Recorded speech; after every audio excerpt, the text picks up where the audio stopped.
वासुदेव जिन पे पिबस्वामृत निहित देव गोविंद दामोदर गौरी कृष्ण दामोदर भगवान की जय। श्री गणेश जी महाराज की जय। श्री उमापति महादेव की जय। श्री वृंदावन बिहारी लाल की। भगवान श्री कृष्ण की पवित्र कथाओं के अंतर्गत कार्तिक मास के महात्म में श्री बलि जी के सुतल लोक में चले जाने पर ऋषियों ने सूत जी से पूछा, रसातले महाविष्णु विरोचन सुतस्य वै किं भोज्यम कल्पयामास घोर सर्व समाप्ले। कि जो भगवान के भक्त बलि देव रसातल में चले गए हैं, वहां उनको भोजन क्या मिलता है, क्या वो खाते हैं? तो सूत जी कहने लगे, मंत्रितम हविर्यस्तु हूयते जात वेदसी पात्रे दीयते तत्तत् वैभोगस्य साधनम। कि जो बिना मंत्र के अग्नि में आहुति दी जाती है और जो अपात्र को दान दिया जाता है, वह सब बलि को पहुंच जाता है। अब बिना मंत्र के आहुति और बिना योग्यता के दिया हुआ दान, तो वो दान कहीं तो जाएगा ही, राजा बलि को प्राप्त होगा। तो ये उनका आहार और उनके लिए निश्चित किया। तब भगवान ने जो अपना वामन रूप था, जिसको भगवान ने विराट बना लिया था, भगवान ने पुनः अपने वामन स्वरूप में आ गए और वापिस वामन स्वरूप में आकर के मोहयन अखिलम लोकम प्रपेदे तप से वनम, समस्त लोक को मोहित करने वाले स्वरूप को धारण करके श्री वामन भगवान वन में तप करने के लिए चले गए। इस प्रकार यह कथा यहाँ संपन्न हुई। ऋषि कहने लगे, उधर नारद जी कहने लगे कि यह जो गंगा जी है, यह भगवान के चरणों से उत्पन्न है। विष्णु पदोद्भवा गंगा, ये भगवान के चरणों से उत्पन्न है। यस्या स्मरण मात्रेण मुच्यते सर्व पातकै, जिसके स्मरण मात्र से सारे पाप नष्ट हो जाते हैं। गंगा सर्वाणि पापानि नाशूयत्येव निश्चयात्, केशम चास्ति नखम दंतम भस्म वापी जनेश्वर। कि गंगा जी में यदि किसी व्यक्ति का शरीर प्रवाहित हो जाए मृत्यु के उपरांत, तो उसकी देह गंगा जी में प्रवाह हो जाए, और देह की तो बात छोड़ दीजिए, केशम बाल, अस्थि, हड्डियां, नाखून, दांत, ये यदि इन सब की राख, इनकी भी राख यदि गंगा जी में प्रवाहित हो जाए, केश, हड्डी, नाक, नाखून, दांत, इनकी राख भी यदि गंगा जी में प्रवाहित हो जाए तो उनको मुक्ति मिल जाती है। वह कितना भी बड़ा पापी क्यों ना हो, यदि वह मृत्यु के उपरांत उसकी हड्डियां और राख गंगा जी में प्रवाहित कर दिया जाए, तो वह श्रेष्ठ गति को प्राप्त करता है। हे राजन, गंगा जी सारे पापों को दूर भगाने वाली है। गंगा जी के एक बूंद जल के सेवन करने पर नरक प्राप्त करने का भी भय नहीं रहता। और जो जो पाप गंगा जी, जो जो पाप किए जाते हैं, वो सब गंगा जी के एक बूंद जल से नष्ट हो जाते हैं। सरसों के दाने के बराबर भी यदि गंगा जी का बूंद जल हो, इतनी एक बूंद जल, तो वह भी सारे पापों को नष्ट कर देती है। और इस कथा को जो सुनता है, वह भगवान विष्णु को प्राप्त होता है, अश्वमेध यज्ञ का फल उसको मिलता है। तो यहाँ फिर सूत जी कहते हैं कि भगीरथ के वंश में एक बहुत शक्तिशाली सुदास नाम का राजा हुआ था। देखो भगीरथ का जब नाम आया, गंगा जी का प्राकट्य तो हुआ भगवान विष्णु के चरणों के धोवन से, चरणों का ही प्रताप है वह गंगा जी। लेकिन वह गंगा जी ऐसे ही पृथ्वी पर नहीं आई, वह गंगा जी कमंडल में स्थापित हो गई। ब्रह्मा जी ने उस जल को कमंडल में रख लिया, प्रकट तो हो गई लेकिन दर्शन किसी को नहीं दिए। राजा सगर थे और उनके 60,000 पुत्र थे। कितने? किसी के 2 4 10 लड़के हों तो वो कितना समाज में अपने आप को प्रतिष्ठित मानता है। उनके तो 60,000 पुत्र थे और राजा भी थे और पुत्र भी 60,000 थे। एक यज्ञ किया, यज्ञ का घोड़ा इंद्र चुरा करके ले गया और उस घोड़े को उसने ले जा करके गंगा सागर के संगम पर कपिल मुनि जहां तप कर रहे थे वहां उस घोड़े को बांध दिया। तो सारे पुत्रों ने खोजते खोजते जब कहीं उसको वह घोड़ा नहीं मिला तो राजा सगर ने कहा कि समुद्र के किनारे तक पहुंच जाओ, हो सकता है घोड़ा वहां हो। तो सारे पुत्र खोजते खोजते जब भूमि को खोदते खोदते गंगा सागर के संगम पर पहुंच गए और वहां कपिल मुनि के आश्रम में बंधे हुए इस घोड़े को देखा। उन्होंने सोचा कि ये घोड़ा इन्होंने ही चुराया है, इन्होंने ही घोड़ा चुराया है। तो वो कपिल मुनि के ऊपर क्रोध करने लगे। कपिल मुनि ठहरे बहुत ज्ञानी, सांख्य शास्त्र के रचना करने वाले, कर्दम देवहूति के सुपुत्र। कपिल मुनि ने कुछ कहा नहीं, वो तो नेत्र बंद करके ध्यान में ही लगे हुए थे। लेकिन जब वो बोलते रहे, चिल्लाते रहे और कपिल मुनि को भला बुरा कहते रहे, तो जैसे ही कपिल मुनि ने अपने नेत्र खोले, कपिल मुनि भस्म करना नहीं चाहते थे, वो बड़े दयालु ऋषि हैं, लेकिन उनके नेत्रों की अग्नि से वो 60,000 पुत्र राख की ढेरी में बदल गए, जल करके भस्म हो गए कुछ ही सेकंड में। तो राख की ढेरी में बदल गए, घोड़ा तो आया नहीं। अब जब राजा सगर को पता चला, तब राजा सगर के पौत्र थे अंशुमान, वो अंशुमान से उन्होंने कहा कि तुम घोड़ा लेकर के आओ। तो अंशुमान ने राजा सगर की आज्ञा का पालन करते हुए वहां जाकर के कपिल मुनि को प्रणाम किया, उन्हें प्रसन्न किया और कहने लगे मेरे चाचा कहाँ हैं? तुम्हारे चाचा तो ये 60,000 राख की जो ढेरियां हैं यही तुम्हारे चाचा हैं। अब रोने लगे अंशुमान। तो कपिल मुनि ने कहा कि रोते क्यों हो? कोई किसी को मारने वाला नहीं है, आदमी के अपने कर्म ही उसको मारते हैं। ब्राह्मणों के प्रति, कन्याओं के प्रति, अबला स्त्री के प्रति, संत महात्मा के प्रति, भगवान के भक्त के प्रति किया गया अपराध, उसे कोई दंड दे चाहे ना दे, उसका अपना अपराध ही उसको जला करके राख कर देता है। तो ये ब्राह्मणों के प्रति इसने ऐसी दुर्भावना रखी, इसलिए राख हो गए। क्या उपाय है? कहने लगे जो ब्राह्मण के शाप से जल जाता है, जिस पर ब्राह्मण कोप करते हैं, जिस पर गुरु क्रोध करते हैं, जिस पर माता पिता क्रोध करते हैं, क्रोध का मतलब दुखी होकर के, जो माता पिता को पीड़ा पहुंचाता है, गुरु को, ब्राह्मणों को, और फिर जब वो दुखी होकर के कुछ बात कहते हैं तो फिर उस बात को कोई टाल नहीं सकता। इनकी मुक्ति तो तभी हो सकती है जब ब्रह्मा जी के कमंडल से गंगा जी धरती पर आवे और गंगा जी आकर के इनके पापों को धोवे।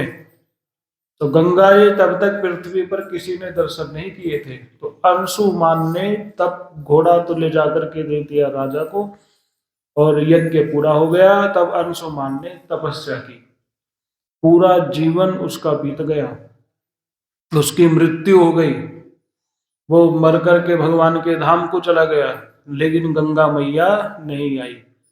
तब अंशुमान के पुत्र हुए राजा दिलीप।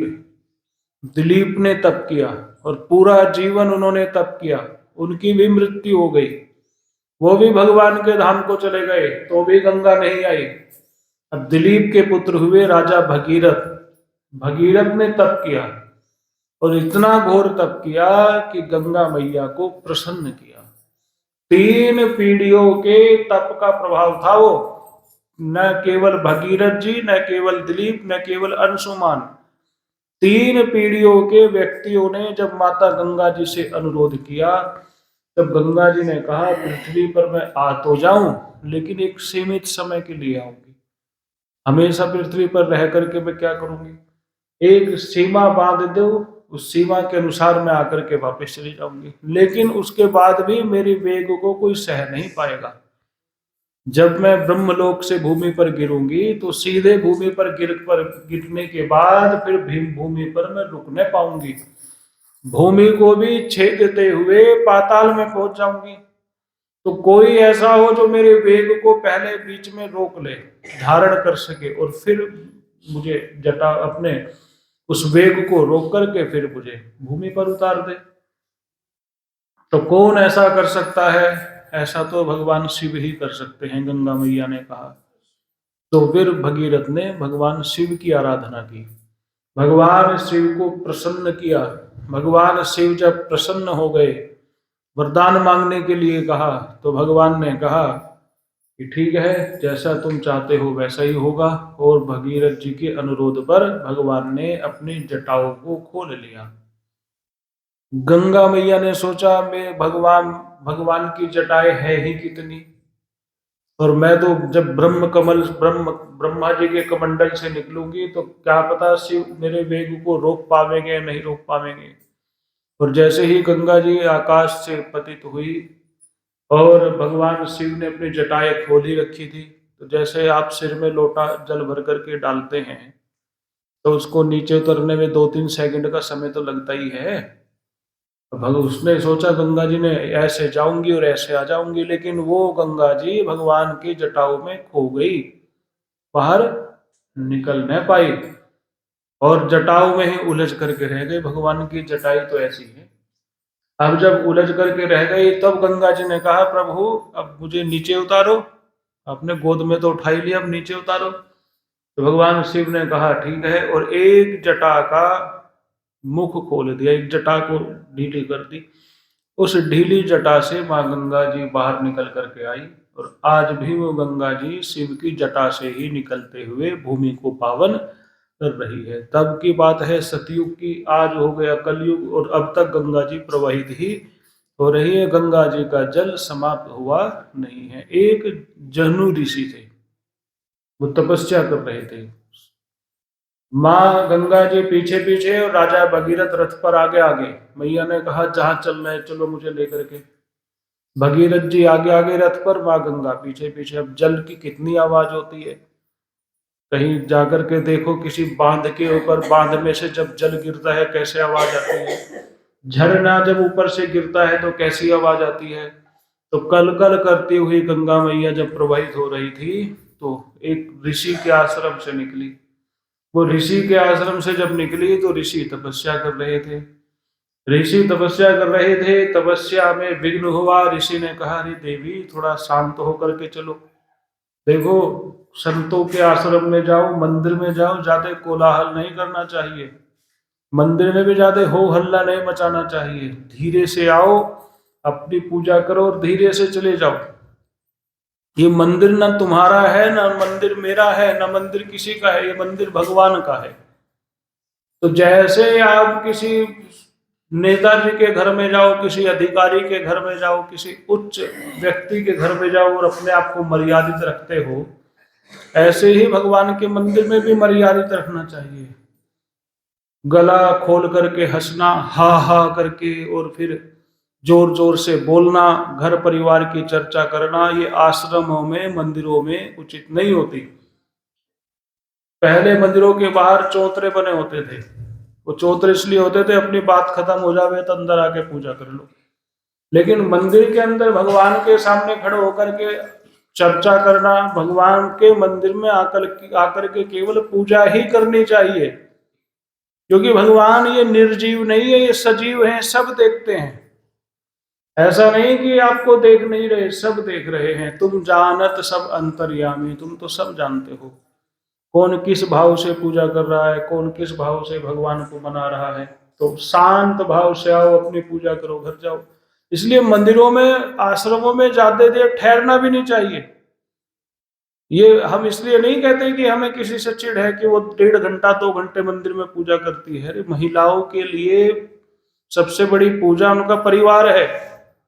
घर में पति चाय के लिए बैठी है और माता जी मंदिर में चल रही है पूजा पे पूजा, पूजा कम और बात ज्यादा। तो मंदिर में आओ, केवल उतना समय रहो जितने समय में पूजा हो जाए। सबसे बड़ी पूजा आपके बच्चे हैं, आपका परिवार है, आपके पति हैं, उनकी सेवा सबसे बड़ी पूजा है। उसमें से थोड़ा समय निकाल करके मंदिर में आओ, जल्दी जल्दी अपनी पूजा करो और जल्दी जल्दी घर जाओ और फिर जा करके अपना काम में लग जाओ। लेकिन होता क्या है, आए हैं हरि भजन को, ओटन लगे, पूजा में समय कम देते हैं, चर्चा में समय। एक एक तो यहाँ नहीं खड़ी होती, पंडित जी देखेंगे पीपल के पेड़ के नीचे, बड़ के पेड़ के नीचे, यहाँ नहीं तो वहां सही, वहां नहीं तो वहां सही। नहीं, घर से जिस कार्य के लिए निकले हो वो करो और चुपचाप अपने घर में जाकर के अपने कार्य में लग जाओ। तो गंगा मैया तो कल कल करती हुई जा रही थी। ऋषि ने कहा, देवी थोड़ा धीरे, हमारी पूजा में विघ्न हो रहा है। गंगा मैया मानी नहीं। अब ऋषि ने जब देखा गंगा मैया को तो बड़ा अहम है, अहम भाव है। अहम तो किसी को भी हो सकता है। हमारा अहम हमें नष्ट करने के लिए होता है, हमारा अहंकार हमें नष्ट करने के लिए होता है। देवताओं का अहंकार हमें शिक्षा देने के लिए होता है। नारद जी यदि अहंकार करते हैं तो वो हमें शिक्षा देने के लिए, गंगा मैया यदि अहंकार करती है तो हमें शिक्षा देने के लिए। देवताओं का चरित्र शिक्षा के लिए होता है, वो हमें शिक्षा देते हैं अपने चरित्र से। गंगा मैया जब नहीं मानी तो ऋषि ने उस कलकल बहती हुई गंगा जी के जल में से 1 अंजलि जल ले ली। 1 अंजलि जल लेकर के आचमन कर लिया। तो वो जो पूरी गंगा, जो गंगोत्री से उत्पन्न हुई और बहती हुई जा रही थी, वो सारी की सारी गंगा अदृश्य हो गई, गायब हो गई। आवाज भी खत्म और गंगा जी भी समाप्त। भगीरथ जी ने पीछे मुड़ करके देखा, ना गंगा ना गंगा जी का जल, और जहनु ऋषि फिर पूजा में लग गए। देखो कितने विघ्न आते हैं शुभ काम में। अब भगीरथ जी ने फिर जहनु ऋषि के चरण पकड़ लिए, कहने लगे, प्रभु ये आपने क्या कर दिया, ये 3 पीढ़ियों की तपस्या है, मेरे पितृ मुक्त हो जाएंगे, मेरा जीवन सफल हो जाएगा, मेरा जन्म लेना सफल हो जाएगा। तो जहनु ने कहा ठीक है, लेकिन ये गंगा हमारी बात सुन नहीं रही थी, इसलिए हमने इसको शिक्षा देने के लिए, उचित दंड देने के लिए इसके जल को, इसको हमने अपने भीतर धारण कर लिया। तो गंगा जी को भी समझ में आ गया ये ऋषि मुनि हमसे भी बड़े हैं, देवताओं से भी जो बड़े हैं ना, वो ऋषि मुनि तपस्वी योगी हैं। पतिव्रता देवताओं से भी बड़ी मानी गई है, भक्त भगवान से भी बड़ा माना गया है। एक रूप में भक्त की महिमा भगवान से भी अधिक है। जो काम भगवान स्वयं नहीं करना चाहते, वो काम भगवान अपने भक्त से करा देते हैं। तो भक्त की महिमा कभी कभी भगवान अपने से भी अधिक बना देते हैं। तो गंगा मैया को ये बात समझ में आई, तो गंगा मैया ने कहा अब मुझसे गलती हो गई, तो ठीक है। और जहनु ऋषि ने गंगा जी को मुक्त कर दिया। अब जहनु ऋषि के द्वारा गंगा जी दोबारा प्रकट हुई, तो गंगा जी ने कहा आपके कारण मेरा दोबारा जन्म हुआ है, आपने मुझे अपने उदर में धारण कर लिया था। और जिसके द्वारा जन्म होता है वो या माँ होती है या वो पिता होता है, तो आप मेरे पिता हैं। जहनु ऋषि से कहा इस नाते आप मेरे पिता हैं, तो आज से एक मेरा नाम जाह्नवी होगा। मैं जहनु ऋषि से उत्पन्न हुई तो मेरा नाम जाह्नवी होगा। तो गंगा जी जाह्नवी बन करके पृथ्वी पर प्रवाहित होने लगी। गंगा सागर पर पहुंची और जैसे ही श्री गंगा जी का जल उन 60,000 राख की ढेरियों को स्पर्श होता रहा। अब एक जगह तो सारी थी नहीं, 60,000 ढेरियां बहुत बड़े क्षेत्र में फैली होंगी। जिस जिस भी राख पर गंगा जी का स्पर्श होता रहा, वो ही देवता बन करके भगवान के धाम को जाता रहा। जैसे कोई उठ करके बाहर जावे ना, ऐसे राख से देवता उठे और भगवान के धाम को जावे। 60,000 पुत्रों का मां गंगा ने उद्धार कर दिया उन राजा के सुपुत्रों का। ऐसी वो गंगा मैया है जिसके जल के स्पर्श से राख भी मुक्ति को प्राप्त हो जाते हैं। एक कथा आती है गंगा जी की कि एक राजा की रानियां गंगा जी में स्नान कर रही थी और उस रानी ने कस्तूरी का तिलक लगा रखा था। कस्तूरी निकलती है हिरण से। कहां से? हिरण की नाभि से निकलती है। अब तो हिरण लुप्त हो गए हैं। तो कस्तूरी का उस देवी ने तिलक लगा रखा था। जैसे ही उस देवी ने गंगा जी में स्नान किया तो जिस हिरण की वो कस्तूरी थी, उस गंगा जी में डुबकी लगाते ही उस कस्तूरी का जैसे ही गंगा जी से स्पर्श हुआ, वो न जाने कौन से लोक में, किस योनि में वो हिरण होगा, वो वहीं मुक्त हो गया। गंगा जी में डुबकी लगाते ही वो हिरण वहीं से मुक्त होकर के ब्रह्मलोक में पहुंच गया, विष्णु भगवान के लोक में पहुंच गया। और जिसने उस हिरण को मारा था, वो सिंह, कौन? शेर के दांतों का स्पर्श हुआ उस हिरण से, और कुछ मांस हिरण शेर के दांतों में लगा रहा। सारा तो उसने खाया नहीं होगा, छोड़ दिया होगा। तो वो शेर भी जिस योनि में था, उस शेर का भी संबंध उस मांस से होने के कारण, और उस मांस का संबंध कस्तूरी से होने के कारण, और उस कस्तूरी का गंगा जी में मिल जाने के कारण वो शेर भी मुक्ति को धाम को पहुंच गया। तो शेर की भी मुक्ति हो गई और हिरण की भी मुक्ति हो गई। ना शेर वहां था ना हिरण वहां था, वो कस्तूरी थी जो उस देवी ने अपने माथे से लगा रखी थी। और जैसे ही उसने डुबकी लगाई, हिरण की तो मुक्ति हुई, उस शेर की भी मुक्ति। ऐसी गंगा जी की महिमा है। ये गंगा जी जैसी महिमा किसी देवी देवता की नहीं है। एक पुराण में हम पढ़ रहे थे, शायद ब्रह्म पुराण था, कि गंगा जी में स्नान करने की तो बात ही क्या है, आचमन करने की बात क्या है, स्पर्श करने की बात क्या है। 100 कोस दूर रहने वाला व्यक्ति भी यदि गंगा गंगा ऐसा उच्चारण करता है तो उसको भी गंगा स्नान का फल मिलता है। 1000 कोस बैठी हुई गंगा उसको भी अपने ध्यान में रखती है कि ये मेरा नाम ले रहा है, और उसको भी वही पवित्रता मिल जाती है जो गंगा जी में स्नान करने से मिल जाती है। तो जब भी गंगा जी में स्नान करने जाओ, इस भाव को याद रखते हुए कि ये साधारण जल नहीं है, ये ऋषियों की तपस्या का फल है, ये हमारे पूर्वजों की तप की राशि है, तप राशि है, भगवान विष्णु के चरणों से निकली है। भगवान के चरणों के दर्शन किसे हो सकते हैं? क्या भगवान के चरणों के दर्शन करना आसान है? कौन करोड़ों करोड़ों जन्म बीत जावे तो भगवान के चरण ना दिखाई देवे?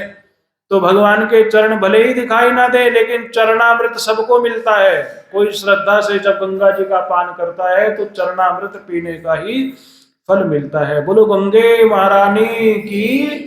नमामि गंगे तव पाद पंकजम सुरासुरैर वंदित दिव्य रूपम भुक्तिं च ददासि नित्यं भावानुसारेण सदा नराणां। गंगे हर हर श्रीमन्नारायण नारायण नारायण।